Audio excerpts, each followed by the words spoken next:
Yo, what's going on YouTube? It is your boy GZTV back with another video. We are here to talk about the NBA from tonight real quick. There's only a couple games I want to talk about. I mean, everything else was, nothing was really that competitive except for like two games. So we are going to start off with the best game of the night easily. We have the Mavs and the Cavs.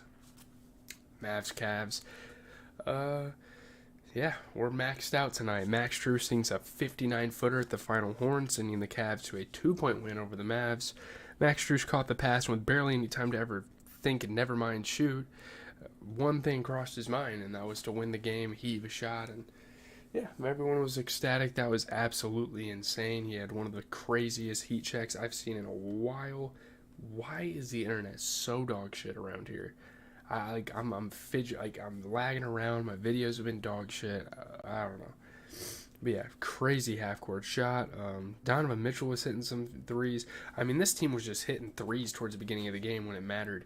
PJ Washington hit some pretty tough shots. Evan Mobley was catching some lobs. Yeah, I mean, Max Strus was playing offense and defense. He was just out there, man. He was playing amazing. I'm telling you, he's the GOAT. So,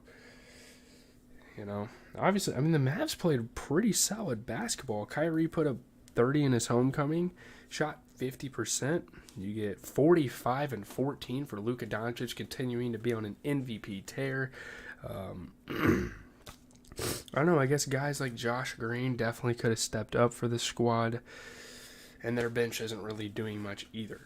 Looking at the Cavs, 31 for Donovan Mitchell, played great, 55% from overall. And then we get Max Strus, who shot 20, scored 21. Literally, his only points were three-pointers. Sorry about the flapping over here. It's kind of windy, and I opened my window. It's like super hot in our dorms for whatever reason. But Max Strus, 21 points, 70% from three, only made threes, which is kind of insane. So, shout out to Max. Insane game. Probably his best game of his career. One of the most memorable, at least. That was awesome. Anyway, moving on. Again, we don't have that many close games. There's only one more game that I care to talk about, and that's the Spurs and the Timberwolves. This is very concerning, obviously. Anthony Edwards scored 34. The Wolves beat the Spurs by 9 without Karl Anthony Towns. A little injury scare for Anthony Edwards. Hopefully, moving forward, he will be doing fine, but he was still able to have an amazing scoring night. Just a vintage performance of his, something we've kind of gotten used to at this point. And yeah, obviously the Spurs aren't a great team, but even winning without Cat is against any team, I think, is kind of difficult for them. He's a super impactful player. Yeah, Rudy Gobert dunked on Wimpy. Anthony Edwards just impressive sequence after impressive sequence. Rolled his ankle, but we're good, man, it seems. So Nas Reed was hitting some shots. He definitely stepped up in a role without a Cat. Jaden McDaniels was playing some great at the rim defense. But yeah, Wemby continuing to have a really good rookie season, of course. I mean, 17 and 13 was the stat line. You get 21 for Devin Vassell shooting 50%. You get 20 off the bench for Keldon Johnson. Jeremy Sohan was completely absent. I don't know what was going on.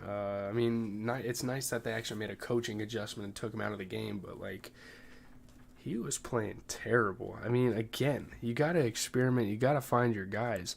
There's so many people that could have played over him. You have Zach Collins, Chetty Osman, Keldon Johnson to play over him. So I don't know. It's a really weird situation. But the Timberwolves obviously did their thing. Rudy Gobert put up 13 and 17, shot 50%.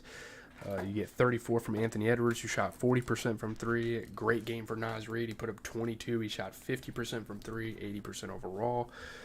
Really good stuff. Looking at the tomorrow's games, I'm really excited for Lakers Clippers. That's going to be a classic.